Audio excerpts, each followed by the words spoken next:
नमस्कार दोस्तों, मैं दिलीप कुमार। दोस्तों, बीएसएससी सीजीएल 3 के एडमिट कार्ड पे जो क्यूआर कोड दिया गया है, उस क्यूआर कोड को स्कैन करने पे जो नाम, एड्रेस या सेंटर का नाम आ रहा है वो अलग दिख रहा है, जबकि प्रिंटेड जो एड्रेस दिया गया है, नाम दिया गया है, सेंटर का नाम दिया गया है, वो सही है स्टूडेंट्स का, लेकिन क्यूआर कोड में अलग दिख रहा है, किसी और अभ्यर्थी का नाम, एड्रेस वगैरह दिख रहा है। तो ये एक दो स्टूडेंट्स के साथ नहीं हुआ है, ऐसे हजारों स्टूडेंट्स हैं जिनके साथ इस तरह की समस्या हो रही है। और बीएसएससी के प्रभारी सचिव सह ओएसडी मनोज कुमार जी से जब हमने इस पे बात किया फोन से, तो उन्होंने कहा कि इससे कोई दिक्कत नहीं होगी, जो प्रिंटेड नाम, एड्रेस वगैरह दिया गया उसी को सही माना जाएगा। लेकिन सवाल यह है कि बायोमेट्रिक अटेंडेंस लिया जाएगा, तो फिर वो किस तरह से लिया जाएगा, क्यूआर कोड को स्कैन करके देखा जाएगा या क्या किया जाएगा, तो फिर उस समय दिक्कत होगी। हमने ये सवाल भी उनसे किया कि क्यूआर कोड जो दिया हुआ है उसको स्कैन करके अगर बायोमेट्रिक अटेंडेंस को आप मिलाइएगा तो फिर मैच नहीं करेगा, तो उनका कहना है कि कोई दिक्कत नहीं होगा। तो अभी तो वो बोल रहे हैं कोई दिक्कत नहीं होगा, और बाद में मान लीजिए कहे कि दिक्कत होगा, बाद में कहे कि भाई आपका जो है बायोमेट्रिक अटेंडेंस नहीं मैच कर रहा है, फिंगर मिसमैच हो रहा है, ये सब कहे, तो बाद में हो सकता है ये पलट जाए, इसकी तो गारंटी कोई नहीं लेगा।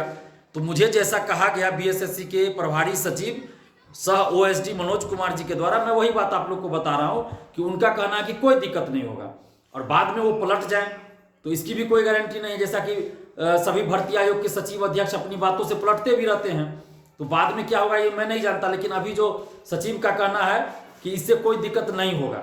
लेकिन आप लोग जितने भी बीएसएससी अभ्यर्थी हैं, आप लोग खुद इस बात को सोचिए कि हो सकता है कि अगर बाद में आपको दिक्कत आ जाए, तो इसकी गारंटी तो कोई नहीं ले रहा है। बीएसएससी के सचिव बोल रहे हैं कि बाद में कि कोई दिक्कत नहीं होगा, लेकिन इसके लिए लिखित में कोई नोटिस जारी होना चाहिए, या तो नोटिस जारी कर दे बीएसएससी, ताकि सभी अभ्यर्थी निश्चिंत हो जाए, उनकी समस्या दूर हो जाए। या नहीं तो फिर आप लोग जो है शुक्रवार को 16 तारीख को, शुक्रवार 16 दिसंबर को आप लोग बीएसएससी ऑफिस जाइए। जितने भी अभ्यर्थी हैं आप लोग, कम से कम जो पटना में हैं, तो लोग बीएसएससी ऑफिस जाइए, 12 बजे जाइए, 12 बजे बीएसएससी ऑफिस जाइए, और वहाँ अपनी मांगों को रखिए। मैं अभी बीमार चल रहा हूँ और मैं अभी घर दरभंगा आया हुआ हूँ, तो मैं अभी अवेलेबल नहीं हो पाऊंगा, मैं नहीं जा पाऊंगा। लेकिन और उसमें आंदोलन की भी बात नहीं है, कोई नेतृत्व करने की बात नहीं है, ना ही किसी तरह के आंदोलन की बात है। आप लोग बीएसएससी ऑफिस शुक्रवार 16 दिसंबर को जाइए, 16 दिसंबर को बीएसएससी ऑफिस जाइए। जो लोग कम से कम पटना में, वो लोग तो जा सकते हैं आराम से। तो आप लोग बीएसएससी ऑफिस जाकर वहाँ बीएसएससी के अध्यक्ष सचिव से मिलकर अपनी बातों को रखिए। इसमें कोई बड़ी बात नहीं, आंदोलन की तो बात है नहीं, यहाँ सिर्फ अपनी बात को रखना है कि ये समस्या हो रही है, तो ये ज़्यादा अच्छा होगा मेरे ख्याल से। बाकी अभी सचिव जो है, उन्होंने फोन से जब हम बातचीत किए, तो उन्होंने कहा कि कोई दिक्कत नहीं होगा।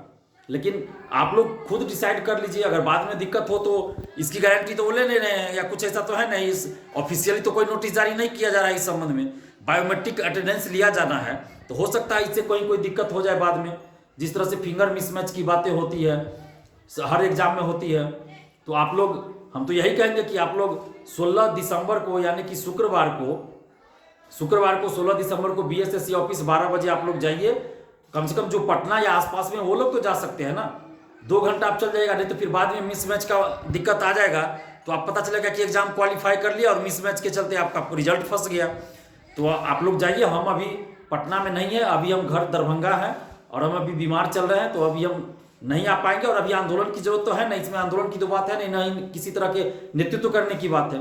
तो आप लोग जो भी बीएसएससी अभ्यर्थी कम से कम पटना या उसके आसपास में है, तो आप लोग थोड़ा सा समय निकल के 16 दिसंबर शुक्रवार को 12 बजे आप लोग बीएसएससी ऑफिस जाइए, और वहाँ बीएसएससी के सचिव अध्यक्ष से मिलकर अपनी बातों को रखिए। हमने पारदर्शिता के मुद्दे पे भी बीएसएससी के प्रभारी सचिव से बात किया, तो वो बोल रहे हैं कि ये अध्यक्ष महोदय करेंगे, जो करेंगे, हम लोग को कोई पावर नहीं है।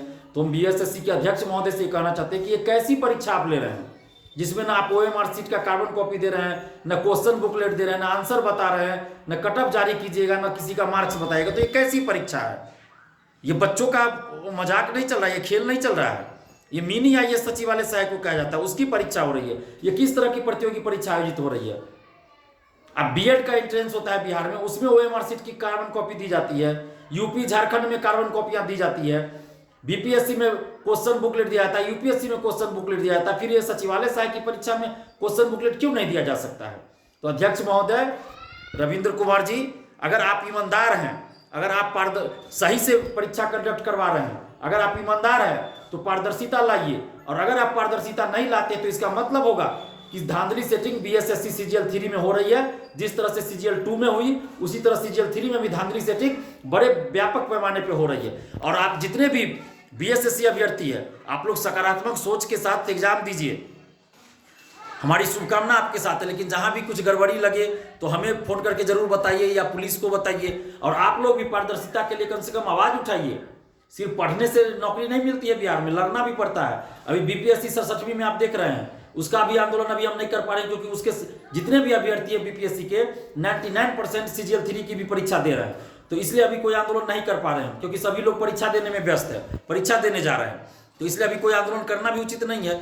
लेकिन आप लोग 9 लाख अभ्यर्थी है बीएसएससी में, अगर आप एक बार सड़क पे उतर जाइएगा तो बीएसएससी क्या सरकार हिल जाएगी और सारी मांगे मानी जाएगी।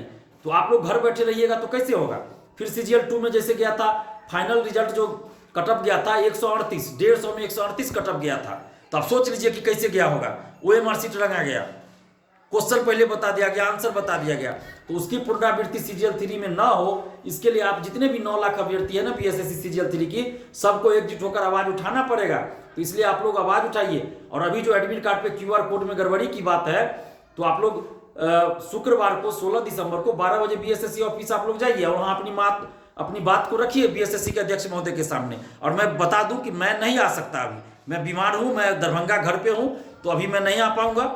आप लोग जाइए वहां शांतिपूर्वक बात को रखिए, इसमें कोई आंदोलन की बात नहीं है। सिर्फ जाके अपनी बात को रखना है, जो समस्या है उसको रखना, अपना अपना एडमिट कार्ड का जीरोक्स करवा के सब लेते जाइए और वहां बताइए समस्या को। हम एक डेट बता दिए ताकि सभी लोग एक दिन जाए, कुछ लोग आज जाएंगे, कुछ लोग कल जाएंगे, तो इससे नहीं होगा। तो इसलिए आप लोग 16 दिसंबर को 12 बजे बीएसएससी ऑफिस जाइए और अपनी बातों को रखिए, जो भी समस्या है क्यूआर कोड से संबंधित, और पारदर्शिता की भी आप लोग उसमें मांग कीजिए। धन्यवाद, जय हिंद।